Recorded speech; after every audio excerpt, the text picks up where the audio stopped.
Hello. I'd like to talk to you a little bit about your aspirations in life, what you want to do, how you want to do things, and where you want to go. Because you are the only person who can do things in life for yourself. No matter what help you get from anybody else, or any good fortune which comes your way, you have to do it. You have to walk the walk and talk the talk. And it's very important that you stick to your own resolve.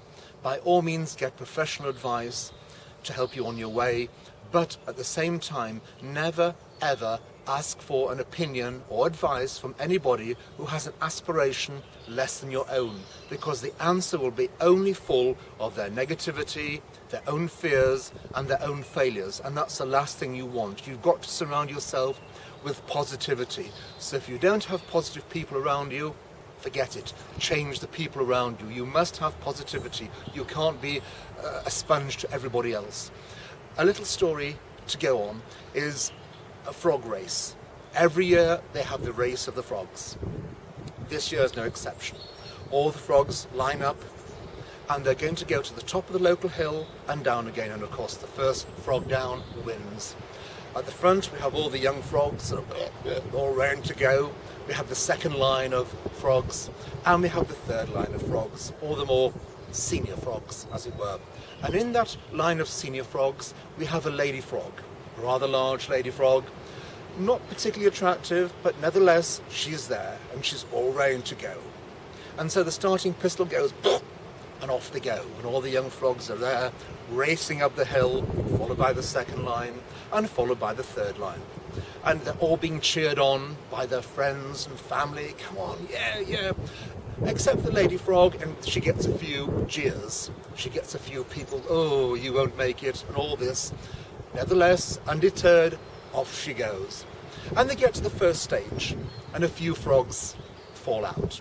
No problem, at least they entered the race, which is 100%, it's fabulous. The second stage, some more frogs fall out. But the lady frog is still there. She's battling it on. Off she goes. And she gets to the top of the hill. She's not the first at the top of the hill, but she gets there. And she's, yes. And there are lots of frogs there trying to get their breath back.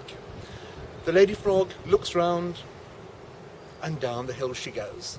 She goes down to the second stage. And she goes to the first stage. And now she's got friends and family who have changed their opinion of her. She's no longer this peculiar object which is trying to make it. She's actually ahead of the game. And she gets down to the bottom and she goes to the line, the winning line. Yes! And they give her the cup and she puts the cup and she's going like this, showing everybody, and off she hops on the way home. Meanwhile, the press come dashing after her shouting, "Stop, we want to talk to you." But she doesn't listen. She just carries on and goes home. And they go to the organisers and they say to the organisers, "That was fantastic, that was wonderful. Why did she go home? Why didn't she listen to us?" And the organisers said, "She's tone deaf, she can't hear a thing." And the moral of the story is, she didn't listen to all the Job's comforters, she didn't listen to all the failures, she didn't listen to all the people with the negative jibes, she carried on. And if you want to succeed, you must carry on too. Think about it.